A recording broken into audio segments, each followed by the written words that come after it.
Merseyside police are said to be backing a new pilot scheme to tackle shoplifting in the area, which I have to say, I don't disagree with,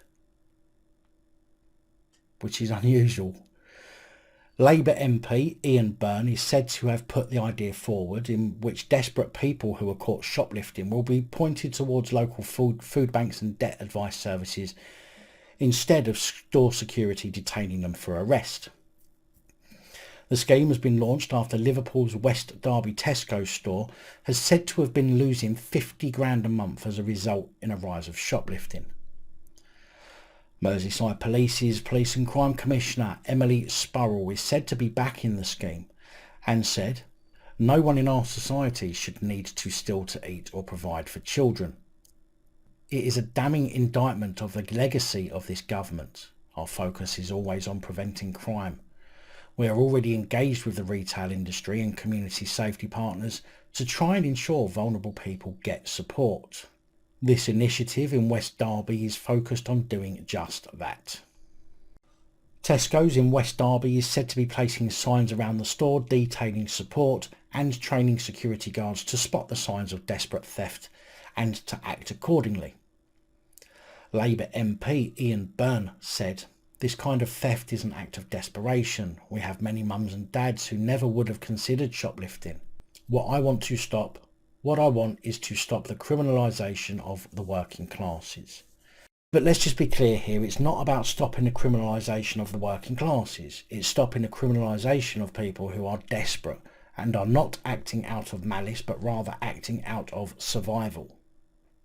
Councillor Barbara Murray, chair of Merseyside Police's Police and Crime Panel, who monitors the Police and Crime Commissioner, said she couldn't believe the amount of theft from her local supermarket, whilst other city crimes such as burglary are decreasing.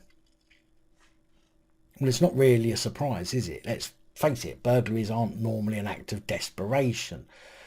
With the current cost of living crisis, even crooks are getting desperate to feed themselves and their families, so it kind of makes sense that desperation thefts are on the rise. But as I say, these types of offences are not necessarily malicious. I have often wondered why shoplifters who are caught and simply charged and given a criminal record, when many of them, granted not all of them, but many of them are in desperate situations. The amount of time that goes into arresting them, drawing up charges, investigating, etc., could be better spent investigating the person's own situation with a view to helping them, rather than making things 100 times worse by giving them a conviction, making it even harder for them to live by creating a barrier to employment. Those who clearly are prolific or who don't do it out of necessity are the ones who need to be dealt with in the usual manner. But people acting out of desperation to feed their kids because, let's say, they've just been put on universal credit and have to wait 5 weeks for their first payment, should be offered help rather than treated like criminals. Of course, crime is crime, but the mitigating factors need to be taken into account, and instead of police trying to criminalise everybody, they should be protecting and serving the public, and by helping them and signposting them to the relevant help would achieve this far, far better than locking them up or fining them, which would then cause them further hardship.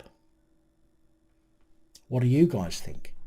It's not often I agree with a politician or the police, but in this case I genuinely think that this could be a scheme that actually helps people rather than makes their situation worse.